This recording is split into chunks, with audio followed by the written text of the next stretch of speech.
Tecno Spark 30C. Oh my god, ginagawa ko. Well guys, sabi ni Tecno, ito daw ay matibay. Meron siyang shock-resistant feature built-in. Kung hindi ba alam, si Tecno Spark 20C ay budget camera phone. And this is its successor, the 30C. C for camera. Medyo matagal yung labas ng 30C compared dun sa 10 to 20C. But guys, this is a massive jump from the 20C in terms of specs. But wait, check out this design! An all-new design, hindi lang po siya mukhang iPhone. It now looks like a professional camera phone with a circular Rolex-type design sa likod. Nice! Syempre for taking pictures and videos, meron siyang 128GB at meron siyang 256GB of internal storage. It even has 4 years fluency. Ano to?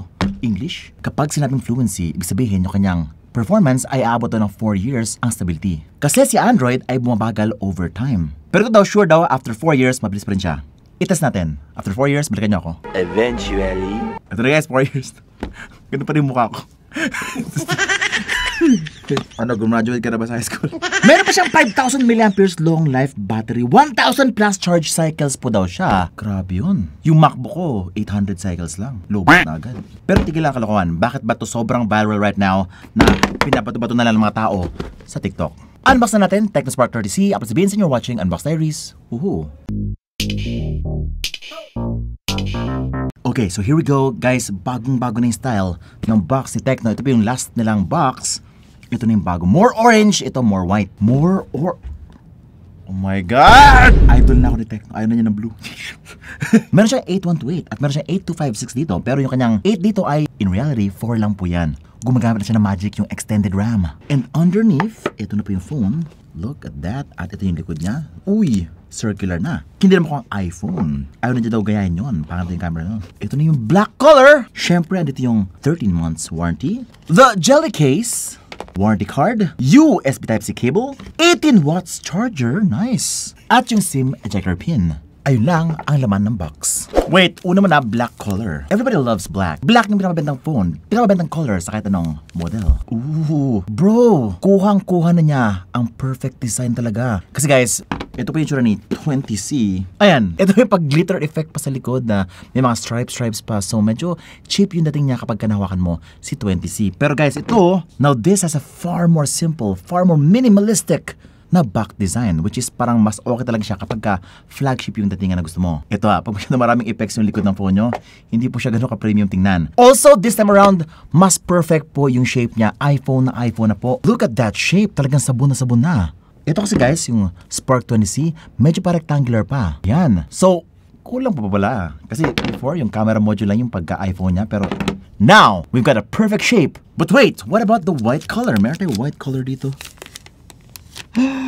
Ang ganda! So that is what I call beautiful design. Elegance meets minimalism meets luxury. At ayan po siya, oh my God. This year talaga nag-evolve na po si Tecno in terms of design. Last year parang medyo mukhang fake phones, mukhang pang Green Hills yung datingan ng mga phone nila. I'm sorry but that's the truth. But this year, lumebel up na sila. In terms of build quality, in terms of yung feel, at yung overall look ng phone, nag-evolve na po talaga siya into something really premium. Now, it's hard to distinguish kung ito pa talaga ay isang 5,000 peso smartphone. Now, the design looks like a 30,000 peso smartphone, pero 5,000 lang yan. Now, ever since the Tecno Spark 10, yung kanilang camera module ay ganitong ganito. Pero, this year, si 30C ay ganito na yung kanyang camera module. Circular, just like the Xiaomi 14 Ultra, or the Huawei Mate series, or the Realme Note 13 Pro. Ito parang pangit kasi sa akin kung puro ganito yung design nila, parang pare-pares na magkakamukha na lang sa buong tranche na po yun. Si Infinix, si Itel, ganito po yung mga phone nila, paulit-ulit. Para sabi ko, what sets it all apart? And finally, pinag-isipan na po yung design this time around. Kasi guys, kapag ganito yung camera nyo, kapag ganito yung tsura niya, talagang ma-associate mo yung sarili mo sa isang napakagandang camera. And this phone is all about the camera. Meron pa siyang 50 megapixel main camera sensor. And meron pa siya isang depth sensor ata daw, 2 megapixel. And that's pretty much it. Mukhang po siyang 4 na camera sa likod pero hindi. Yung isa, LED flash. Which is a nice LED flash by the way. Circular, malakas yung ilaw. Actually, dalawa yung kanyang flash. Not only one but two. Giving it double the brightness of a regular smartphone. Yung isa naman is design lang po yan. Wala po, hindi po camera yan. Now, don't be fooled by that premium look. It's actually plastic material lang. This is plastic sa likod and this is plastic sa side. Pero kapag taka, once you get a hold of it, parang hindi siya plastic feeling. It really feels like parang may magka-glass yung likod niya. Plastic ba to? Yun nga lang, mas mabigat talaga si iPhone. May heft talaga to. Alam mo talagang flagship siya. Marami na sa loob. This one is very, very light in comparison. You got the branding at the bottom, Tecno Spark. And that's pretty much it. Sobrang linis po ng kanyang likod. It's just the camera and yung logo sa ilalim. Lalo na sa black color, halos walang nakalagay, parang di mo halata ang kanyang text. Now, the thing about this phone is, kapag naglalaro ka ng ganito, yung shape niya parang iPhone 15 Pro Max. Yun nga lang, kapag dito naman, tumatama siya lagi sa likod. So, if you're playing on landscape, ramdam na ramdam mo yung camera habang naglalaro ka ganyan. Which is unfortunate kasi nga kapag gaming phone talaga hanap mo, hindi maganda ang placement. Dahil lagi mo siyang tatamaan, and of course, syempre lagi siyang malabo, lagi mo siyang pupunasan. Pero kung katulad ka ng asawa ko na hindi naman siya nagma-Mobile Legends, nagsa-Subway Surfer lang siya, kaya pag ganyan siya maglaro, walang problema. But look at this, kapag ka nagpipicture ka, pro na pro ang datingan. Alam mo yung parang may camera ka talaga na cellphone. Ito yung parang camera na may konting cellphone. Sa design lang po yun It's actually a smartphone na may konting camera.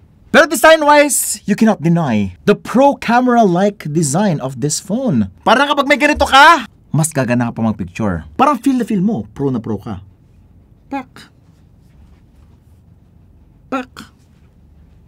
By the way, meron pa siyang headphone jack. Sa ilalim, dalawang speaker po siya. And of course, meron pa siyang USB Type-C port. Right side is power button, volume rocker sa taas niya. Sa left side naman is kanyang SIM tray na mayroong dual nano SIM card slot plus micro SD card slot for expandability. Up to 1 terabyte. Now this phone is all about the camera. Ito na po yung kanyang camera. The photos I got here, unang-una 50 megapixel po ta. Now don't expect yung flagship-like camera dito. This will never replace your iPhone 15 Pro Max kung meron ka na ganon. Hindi mo to S24 Ultra level or Huawei Pura 70 level, guys. Pero kasi, if entry level ka, no, kung hindi ka pa nakaka-experience ng magandang camera ever in your life, kung puro ka lang budget before from other brands, Oppo, Vivo, Samsung, medyo ganoon lang yung camera nila. And even sila Infinix, Itel, But this one, look at the pictures that I got with this. Unang napansin, kulay pa lang, natural na. Also, yung quality, skin tone, is ibang-iba na po compared kay 20C, malaking lundag. The level of clarity you will get on this phone is far beyond of that of its predecessor. Before, medyo over-processed ang mukha mo. Dito, natural na natural. Finally guys, kasi nga guys, kapag budget phone, medyo hindi ganun ka-natural lang itsura ng mga photos. Kasi nga, dahil pangit yung sensor ng mga budget phones, kailangan na lang bumawi sa software. Kaya mostly over-sharpened lahat sa software kapag ka budget phone. Pero to guys, dahil maganda ang kanyang camera, nice. It actually is giving you more image quality, more color accuracy. Well, it's not the super most accurate that I've seen. Siyempre, andun pa rin yung pagka, medyo mid-range na po yung kanyang itsura dito. I wouldn't be so OA na sabihin na tig 20k, 30k po yung image quality na nakita ko dito. No, it's far from that. Siguro mga 10k lang, ganon. Probably much better than the Redmi Note 13 or Realme 12, para mga ganon level niya. And of course, pati yung camera app. Ang daming features na nilagay dito. Full pack siya guys. Meron pa siyang film mode and the video. Video is up to 2K 30 frames per second. Wow, may HDR pa. Yun nga lang, wala pa siyang ultra wide angle lens. If that's something that you need, si Camon series po meron ganon. And yung kanyang portrait, okay mga portraits guys, 2x po to, pero wala pa siyang telephoto lens If you want telephoto quality, you will need to spend more. But overall, all I can say is talagang, ito na yung hinahanap nyong camera at the budget. Kasi nga guys, never ka makahanap ng ganitong klaseng pictures sa murang halagang cellphone. Kailangan pa maglabas ng 10k, 11, 12k para lang makuha ng magandang camera out of a smartphone. Finally, binaba na ang ganitong technology sa ganitong presyo. May Pro mode din siya, may Pro mode. Wala lang siyang RAW dito, of course. Siyempre, that's something na pang 20k na feature. Can change the white balancing, ISO, shutter speed, para mas may control ka sa creativity mo. Selfie naman, 8 megapixel lang po yung kanyang selfie camera. And I think na okay lang po yung kanyang selfie. I think yung kanyang strength talaga is yung sa rear camera. The selfie camera is sakto lang po. Pero if good naman yung lighting, guys, you will get excellent photos at good lighting. Okay na okay yung kanyang white balancing. Hindi siya bluish or magenta. Kuhang-kuha na niya ang color ko. At ang sharp pa ng mukha ko dito. Very sharp. Yung nga lang, syempre, ang dami kong butas-butas sa mukha. Pero meron siyang wide selfie dito. Guys, meron siyang wide selfie mode if you want parang groovy. Mas marami kang pwedeng ilagay sa frame. Feeling ko yung biggest jump niya talaga is kanyang software. Kasi before, hindi naman ganito yung software ni Tecno. Medyo bluish, medyo green, medyo kung ano na lang guys. Minsan nahihirapan sa white balancing. Pero guys, itong kuhang-kuha niya talaga. Si Infinix medyo bluish pa rin. Puro ka Infinix! Hindi naman dito.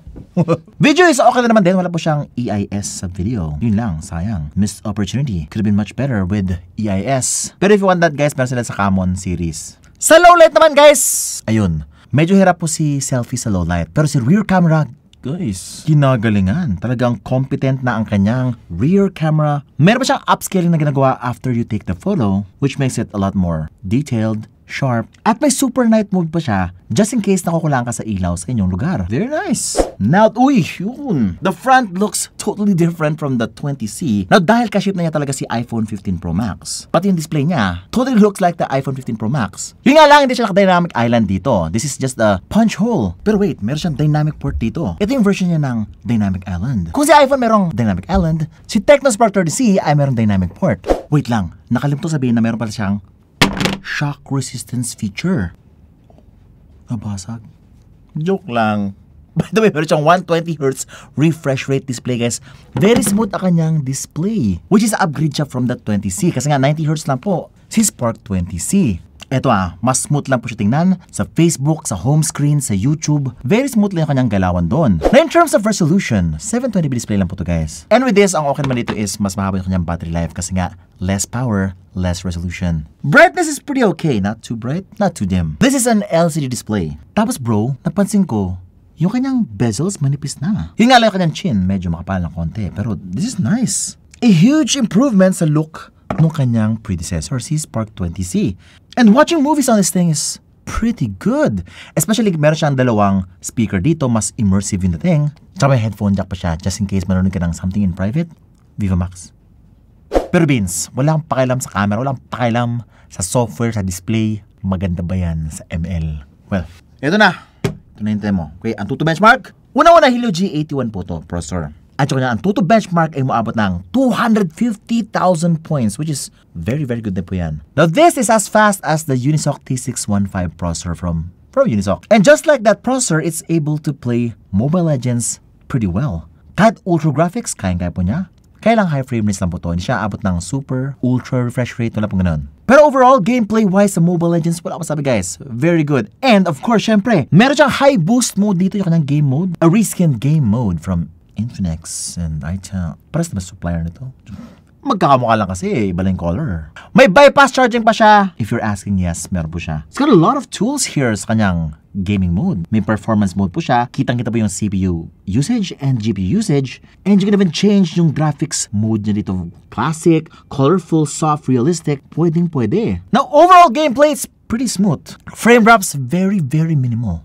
In other words, wala po siyang problema sa paglaro ng Mobile Legends.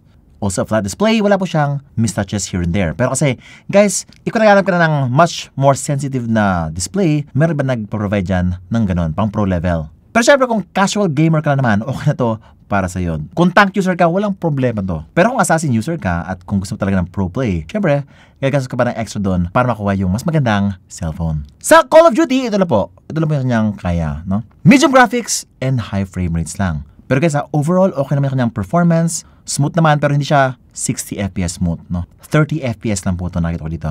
If that is something important to you, then I don't think merong other phone at this price na provide ng something mas maganda pa yung setting. Not unless meron kang Helio G99 processor. Which is I think na kailangan mo maglabas pa ng pera ng mga 7,000, 8,000 para lang makaabot ng ganong klaseng performance. Pero at this kind of pricing, okay na po to. 30 FPS. Pero kasi guys, hindi naman talaga to marketed as a gaming phone. Camera talaga siya. Someone they can be proud of kahit saan sila punta. Pero kung gusto makita yung Genshin Impact gameplay niya, ito na po yun.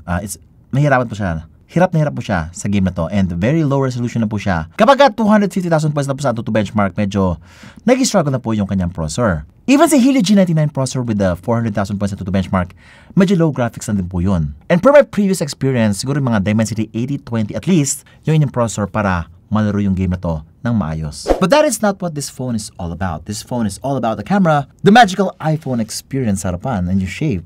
And it's all about the pricing as well. Ang presyo, Tecno Spark 30C is only! Hindi lang maganda yung camera, durable pa, pangmatagalan. 4 years fluency? Well, yun sabi niya. But definitely this phone is all about the pangmatagalan daw. Durability, shock resistant, 1,000 plus battery cycle, 4 years plus performance fluency, umabot na ng 5 years siya. Hindi daw siya babagal over time after 4 years, mga ganun daw. Ito daw yung phone na kapag binili mo, pang matagalan na. If that is what you're looking for, then the Tecno Spark 30C is actually perfect for you. But if you're looking for something else, kung performance yung hanap mo, meron pa ako mas marirecommend sa'yo. Kaya mag-subscribe ka na, hit the bell icon so that you don't miss any of my great content. Kapag sabihin sa inyo watching Unbox Diaries, woohoo!